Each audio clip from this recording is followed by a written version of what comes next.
Hello दोस्तों, तो job जैसे चैनल में आप सभी का स्वागत है। अभी तक हमने पढ़ा था समस्थानिक क्या है, समभारिक क्या है, सम न्यूट्रॉनिक क्या है और सम इलेक्ट्रॉनिक क्या है। साथ साथ हम ये भी जानते हैं कि विलयन क्या है। विलयन क्या होता है कि विलयन दो चीज़ों का एक मिश्रण होता है। तो उसी के बारे में कुछ उसमें से जो हिस्सा उसका पार्ट बचा हुआ है उसके बारे में पढ़ेंगे कि कोलाइडल विलयन आखिर होता क्या है। तो चलिए हम शुरुआत करते हैं अपने नए टॉपिक में जिसका नाम है कोलाइडल सॉल्यूशन या कोलाइडल विलयन। तो कोलाइडल विलयन एक ऐसा विलयन है जिसमें क्या होता है कि जो घुले हुए कण होते हैं कोलाइडल विलयन के, वो निलंबित अवस्था में रहते हैं। अब निलंबित अवस्था में क्या कि वो होते तो हैं लेकिन दिखते नहीं। और निलंबित कण कैसे होते हैं? जो मिक्सचर होते हुए मिश्रण होते हुए भी आपस में दिखना स्टार्ट करते हैं। चना मटर का मिक्सचर हम देखें, मिश्रण देखें तो वो क्या होता है? दिखता है। तो यहाँ पे वो चीजें हमें नहीं दिखती है क्योंकि वो बहुत ज्यादा छोटी होती है, बहुत ज्यादा छोटी। अब दूध के कण क्या होते हैं? वो आपस में मिले हुए होते हैं लेकिन वो दिखते नहीं है। इसलिए इसे कोलाइडल विलयन को समांग मिश्रण कहा जाता है। समांग मिश्रण के बारे में हमने इसके पहले वीडियो में पढ़ा हुआ है। समांग और विषमांग किसे कहते हैं, होमोजेनियस और हेटेरोजेनियस किसे कहते हैं। तो कोलाइडल विलयन समांग मिश्रण भी कहा जाता है, और लेकिन यह वास्तव में कौन सा मिश्रण है? विषमांग मिश्रण है, यानी ये हेटेरोजेनियस मिक्सचर है। जैसे आप देख लो, यहाँ पे आपका उदाहरण दिया हुआ है, दूध है, शेविंग क्रीम है, फिर से गोंद है, शहद है, स्टार्च है, ग्लू है, जिलेटिन है, दही है और मानव रक्त है। ऐसा इसलिए कहा गया है कि इस अगर दूध को ही ले ले तो दूध में बहुत सारे कैल्शियम, विटामिन, प्रोटीन ये सब मिले हुए होते हैं। जैसे शेविंग क्रीम में कुछ ना कुछ केमिकल मिले होते हैं, शहद में भी सुक्रोज, फ्रुक्टोज ये सब मिले हुए होते हैं। ये सब क्या होते हैं कि ये मिश्रण हमें दिखते नहीं है, किसी एक ही प्रकार का वो दिखता है। इस कारण से ये समांग भी कहा जाता है, लेकिन ये वास्तव में विषमांग मिश्रण है। अब इसलिए इसे यहाँ पे कहा गया है कि समांग तथा विषमांगी मिश्रण के बीच के गुणधर्म को, यानी दोनों का मिडिल प्रॉपर्टीज, दोनों का एक बीच का जो विलयन है उसे हम कोलाइडल विलयन कहते हैं। ठीक है। और साथ साथ ये भी कहा गया है, देखिए यहाँ पे एक नोट लिखा गया है कि इसे हम खुली आंखों से नहीं देख सकते हैं। इसलिए का देख सकते हो आप खुली आंखों से दूध में हम चाहे कि कुछ मिश्रण है उसको देख सके तो ऐसा पॉसिबल नहीं है। शेविंग क्रीम हो, चाहे गोंद हो, या कोई भी मानव रक्त में भी हम चाहे कि मानव रक्त तो लाल होता है, लेकिन उसमें जो चीजें होती हैं, जो हेमोग्लोबिन होता है या फिर प्लेटलेट्स होता है, उसको हम चाहे देखने के लिए तो नहीं देख सकते हैं। इस कारण से इसे कहा गया है कि एक समांग होते हुए भी विषमांगी मिश्रण है। तो साथ साथ कोलाइडल विलयन प्रणाली में, कोलाइडल सिस्टम में कहा गया है कि ये जो विलयन है ये तीनों अवस्था, पदार्थ की तीन अवस्था कौन कौन पढ़ते हैं? ठोस, द्रव और गैस। तो ये तीनों अवस्थाओं में हो सकती है। ठीक है। और पदार्थ की चौथी और पांचवी अवस्था कौन कौन सी है? प्लाज्मा और बोस-आइंस्टाइन कंडेंसेट। ठीक है। लेकिन यहाँ पे इसे कहा गया है कि ये आपका तीन ही अवस्था में रह सकती है, ठोस, तरल और गैस में।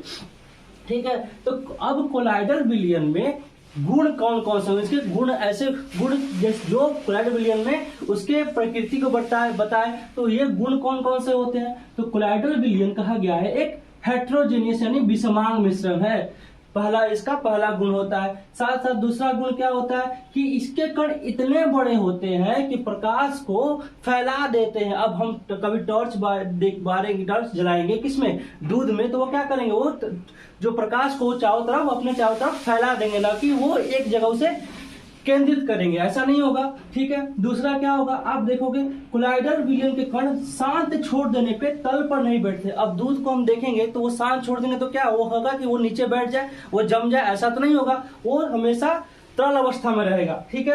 फिर कहा गया है कि कोलाइडल के कणों को छानन विधि, यानी उस विधि के द्वारा अगर चाहे छन्नी से हम छानना स्टार्ट करें तो हम चाहेंगे कि दूध क्या है, उसमें जो प्रोटीन, विटामिन, कैल्शियम ये सब जो उपस्थित है वो क्या छन्ना के द्वारा अलग हो सकता है? तो वो अलग नहीं हो सकता है। लेकिन अगर उस विधि, उसमें हम अपकेंद्रण विधि, ये विधि भी हमने पीछे क्लास में पढ़ा हुआ है कि क्या होता है। तो अपकेंद्रण विधि का हम उपयोग करें तो इसका हम क्या करते हैं, इसके कण को हम अलग कर सकते हैं। अगर आपको बहुत सारे सेपरेशन अलग करने की विधि को जानना होगा तो हमारे पीछे के वीडियो को जरूर देखें।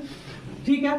तो अब कहा गया कि इसके कणों का जो कोलाइडल विलयन के कण होंगे उस कणों का आकार कितना होगा, तो वो आकार होगा, देखो यह माइनस लिखा हुआ है, 10⁻⁷ से 10⁻⁵ सेंटीमीटर, मतलब बहुत छोटा होता है, न कि मान लो कि नेग्लिजिबल, जिसे हम देख नहीं सकते, 0 से भी बहुत छोटा होता है, जिसे हम देख नहीं सकते हैं। और बोला गया तो इसमें घटक कौन कौन से होंगे, जो कंपोनेंट है कोलाइडल विलयन में आखिर घटक भी होते हैं ऐसा कहा गया, तो वो कंपोनेंट कौन कौन होंगे, इसमें दो चीजें होती हैं। पहला चीज होता है प्रक्षिप्त प्रावस्था, प्रक्षिप्त प्रावस्था जिसे हम कहते हैं डिस्पर्ज फेज, और एक तरह से मान लो डिस्पर्ज फेज को हम विलय यानी सॉल्यूट भी कह सकते हैं। दूसरा परिक्षेपण माध्यम यानी डिस्पर्जन मीडियम, ये दो घटक हैं जो कोलाइडल विलयन में उपस्थित होते हैं, और परिक्षेपण माध्यम को हम सॉल्वेंट यानी विलायक कहते हैं। तो विलय क्या होता है, विलय भी बता चुके हैं पिछले वीडियो में। विलय क्या होता है, जो किसी पदार्थ में घुल जाए, जो पदार्थ, जैसे नमक हमारा क्या है, विलय है, चीनी क्या है, विलय है, लेकिन विलायक कौन है, वाटर विलाय है, जल विलाय है, और भी बहुत सारा, जैसे दूध क्या है, एक विलायक कह सकते हैं।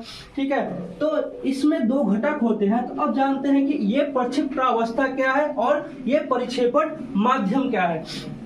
तो प्रक्षिप्त प्रावस्था वह अवस्था है जिसमें विलय पदार्थ की उपस्थिति या यह उपस्थित होती है, और यह प्रक्षिप्त कण होता है जो कि कोलाइडी के रूप में उपस्थित होता है। ये कोलाइडी कण के रूप में उपस्थित होता है, कौन, प्रक्षिप्त, ये प्रक्षिप्त जो पदार्थ होता है प्रक्षिप्त प्रावस्था में, इसलिए इसे प्रक्षिप्त प्रावस्था कहते हैं। और ये साथ साथ विलय पदार्थ भी होता है, जिस कारण से इसमें कणों का जो आकार होता है ये भी नेग्लिजिबल यानी 10⁻⁻5 से 10⁻⁻7 सेंटीमीटर तक होता है। अब यहाँ माइनस है तो यहाँ समझ लो कि बहुत ज्यादा छोटा होता है। परिक्षेपण माध्यम क्या होता है, तो ये एक ऐसा माध्यम है जो विलायक की तरह व्यवहार करता है। इसमें क्या होता है, जो प्रक्षिप्त प्रावस्था वाला जो कण होता है वो उसमें निलंबित अवस्था में रहते हैं, मतलब पूरी तरीके से नहीं घुलते हैं लेकिन घुले हुए जरूर होते हैं, इसलिए कहा गया ये विलायक भी है और साथ साथ परिक्षेपण माध्यम भी है। और इसमें कणों का जो आकार होता है इससे थोड़ा सा कह सकते हो बड़ा होगा, जैसे 10⁻⁷ से 10⁻⁸ तक। तो ये चीज चलते हैं कोलाइडी विलयन का उपयोग कहाँ होता है, इसका उपयोग होता है ऑस्मोटिक दबाव में। इसको क्या किया जाता है इसमें, तो इसमें क्या किया जाता है, इसको विनियमित करने के लिए जो रक्त में प्रोटीन होते हैं आपके, उसको संसाधित करने के लिए संसाधित दबाव को संवहन प्रणाली द्वारा पानी को खींचने के लिए उपयोग किया जाता है। अब संवहन प्रणाली क्या होता है, तो ऊष्मा का स्थानांतरण या संचरण की विधि होती है, यानी जो हमारे अंदर ऊष्मा होता है उसको संसाधित करने के लिए हम कोलाइडी का उपयोग करते हैं। इसी में अब हम जानते हैं कि सस्पेंशन आखिर निलंबन है क्या है। हम लोग पढ़े थे, बोल रहे थे निलंबन क्या है। निलंबन ऐसा कण होता है जिसमें जो विलयन के कण होते हैं, जो घुलने वाले कण होते हैं, वो उसका जो आकार होता है वो 10⁻⁻6 मीटर या कह सकते हैं 10⁻⁻4 सेंटीमीटर के से अधिक होता है इसमें विलय वाले कणों का आकार। ठीक है, जो जैसे हम देखिए उदाहरण में क्या लिखा हुआ है, जल में बालू के रेत का मिलना। तो क्या होता है, ये चीज आपको कभी मिल नहीं पाएगी और साथ साथ कुछ देर छोड़ देने के बाद क्या हो जाएगा, नीचे बैठ जाएगी। इस कारण से कहा गया है कि ये जो कण है, बालू के कण है, वो निलंबित अवस्था में है जल में, और जल क्या है यहाँ पे, विलायक है। अब हम चलते हैं टिंडल प्रभाव के बारे में अपने, जिसके बारे में सबसे पहले 1860 के दशक में बताया गया था। जॉन टिंडल ने बताया था इसके बारे में, जॉन टिंडल ने बताया था इसके बारे में, इसलिए इसका नाम पड़ा टिंडल इफेक्ट। अब इसके बारे में क्या बताया गया है कि कोलाइडल विलयन होना चाहिए जिसमें प्रकाश पुंज गुजारा जाता हो, तो प्रकाश पुंज को लंबवत देखने पर उसका पथ जो होता है, उसका जो मार्ग होता है वो हमें चमकीला दिखाई देता है, यानी शाइनी दिखाई देता है, बहुत ज्यादा चमकीला दिखाई देगा उसे लंबवत यानी परपेंडिकुलर देखे तो। लेकिन अगर उसी चीज को हम, इसलिए इसे टिंडल प्रभाव कहते हैं। जैसे अब कहा गया उदाहरण में ये क्या है, तो अंधेरे कमरे में धूल के कोलाइडी कण चमकते हैं। आप अंधेरे कमरे में देखो या आप हॉल में, सिनेमा घरों में जाते हो तो क्या देखते हो कि जो प्रकाश पुंज आ रहा होता है प्रोजेक्टर्स के थ्रू, तो क्या होता है उसके जो पथ होता है उस पे आप देखोगे बहुत सारा चमकीला या धूल कण दिखते रहते हैं, वो भी एक टिंडल इफेक्ट का ही कारण होता है। तो टिंडल इफेक्ट में कौन सा प्रभाव, ये टिंडल प्रभाव को कौन सी चीजें दर्शाते हैं, तो स्टार्च विलयन आप देख सकते हो, दूध है, ये सब क्या करता है, आपका टिंडल प्रभाव को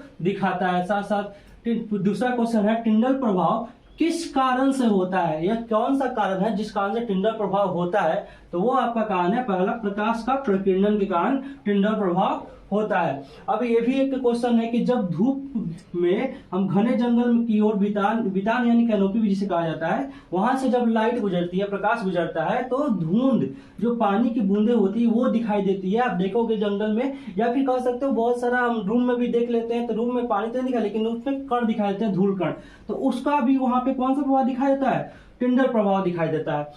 कोलाइडल विलयन में टिंडल प्रभाव होता है, लेकिन अब साधारण विलयन जो कि चीनी पानी का घोल हो, नमक पानी का घोल, ऐसे विलयन में कोलाइड को आपका टिंडल प्रभाव का नहीं दर्शाए जाएंगे। ठीक है, आज के वीडियो के लिए धन्यवाद। द जॉब को शेयर, सब्सक्राइब और लाइक कीजिए और बेल घंटी को जरूर दबाइए। धन्यवाद।